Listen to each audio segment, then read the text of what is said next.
नमस्कार प्रिय मित्रों, मैं नीलेश महाराज जय वेंकटेश जी सावित्री ज्योतिष श्रृंखला को आज आगे बढ़ाते हुए मेरे प्यारे मित्रों, आज हम बात करें बुध ग्रह के विषय में।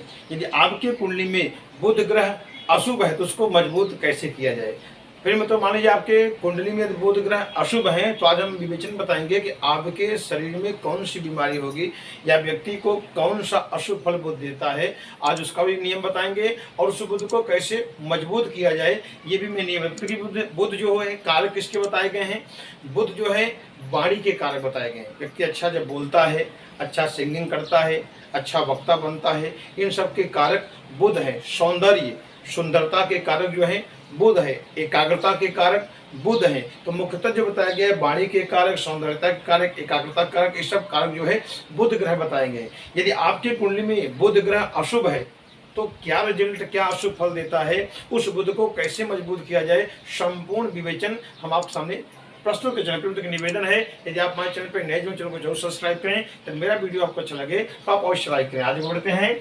आज का जो मुख्य विषय है कि अशुभ बुध को कैसे करें मजबूत, यानी बुध ग्रह को कैसे करें मजबूत, और बुध ग्रह अशुभ है तो कौन सी बीमारियां आपके शरीर पे लक्षण दिखाई देता है। फिर मतलब पहले मैं बता दूं बुध अशुभ कब होता है। सरलता सब समझ लीजिए कि आपके कुंडली में बुध अशुभ कब होता है। जब बुध प्रथम भाव में बैठा हो, लग्न में बैठा हो और चतुर्थ में बैठा हो यानी चौथे घर में बैठा हो, या बुध आपकी कुंडली में पांचवें घर में बैठा हो, या नवम यानी भाग्य भाव में बैठा हो, या दसम भाव में बैठा हो। माने सरलता समझ लीजिए कि 1, 5, 9 इसे त्रिकोण भाव कहते हैं। यानी आपके कुंडली में देखिए प्रथम घर में बुध बैठा हो, पंचम में बैठा हो और नवम भाव में बैठा हो, या चतुर्थ भाव में बैठा हो, या दसम भाव में बैठा हो। जब बुध वहां नीच का होकर बैठेगा, या बुध वहां डिग्री 0 से क्या 29-30 डिग्री होगा, या बुध ग्रह को पाप ग्रह से दृष्ट या युक्त होकर बैठा होगा।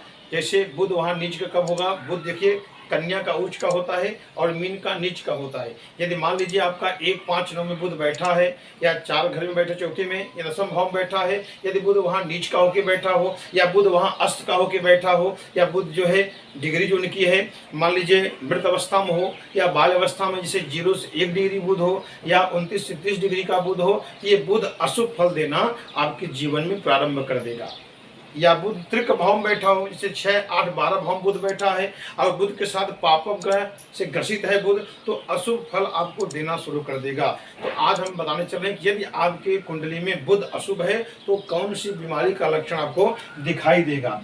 फिर तो देखिए अशुभ बुध का मैं यहाँ कुछ विवेचन करके लिखा हूँ। सबसे पहले जब आपके कुंडली में बुध अशुभ होगा, गड़बड़ स्थिति में होगा, डिग्री कम होगा, पाप ग्रह से ग्रसित होगा, तो सबसे पहले आपको बीमारी नाक, कान और गला का रोग देगा।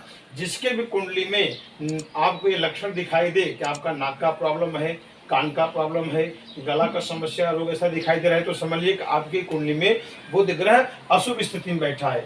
और बुध क्या आपको बीमारी देगा, आंत और गुर्दे की बीमारी देता है। ये बीमारी व्यक्ति के शरीर पे भी दिखाई देता है।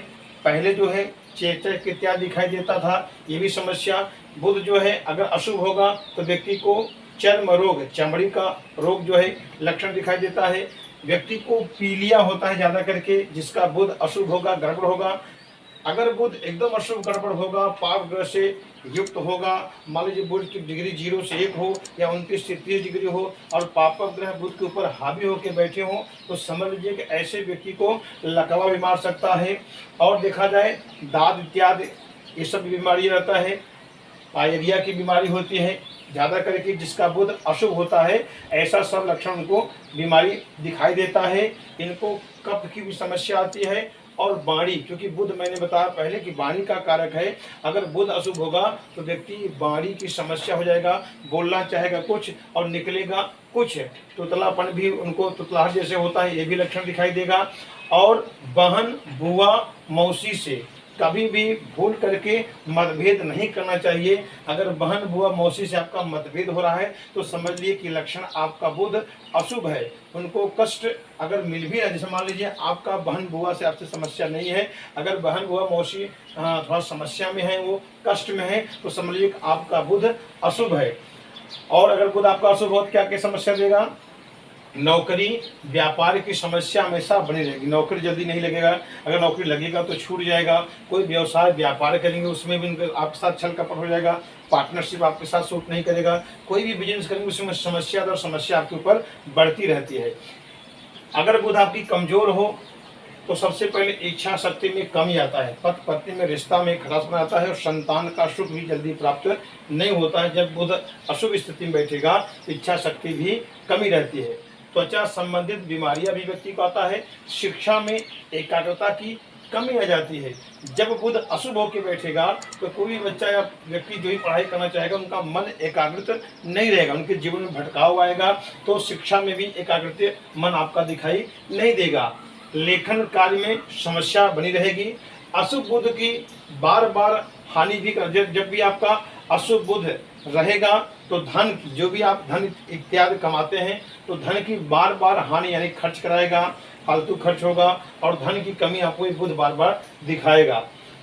अगर बुध आपका अशुभ है अपनी कुंडली में तो सांस की बीमारी आपको दिखेगा, फेफड़े की समस्या, व्यक्ति गूंगा बहरापन ये भी हो सकता है, दमा की बीमारी हो सकती है, सांस फूलने की भी बीमारी हो सकती है, गुप्त रोग देता है बुध, और नाखून बाल कमजोर होना पड़ता है।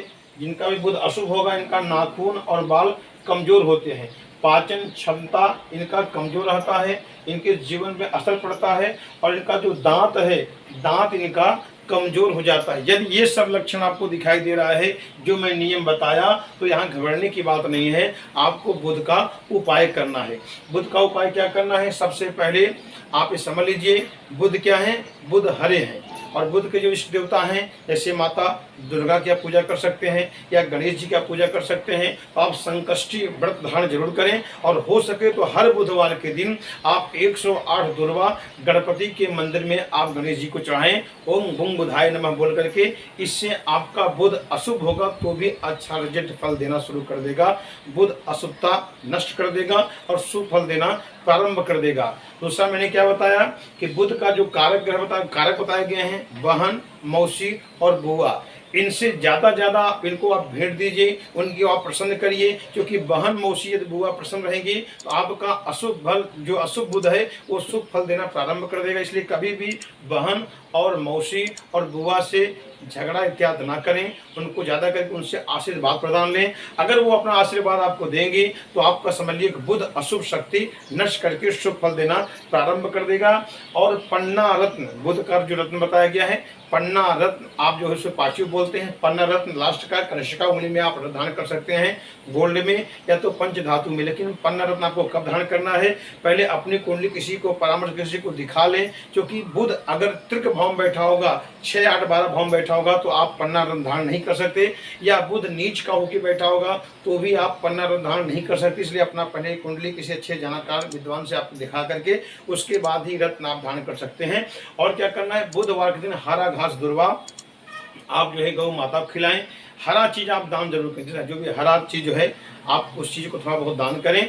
और नियम बना लीजिए कि आप अपने लिए या तो नवचंडी या तो सतचंडी, ये दुर्गा जी का पाठ होता है, अपने लिए अवश्य कराएं।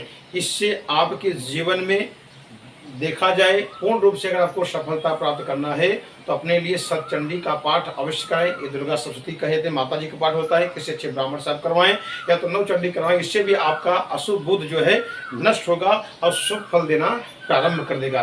प्रिय तो आज हमने बुध के विषय में बताया। यदि आपको वीडियो अच्छा लगे लाइक करें, सब्सक्राइब करें। अगले एपिसोड में मिलते हैं। नमस्कार।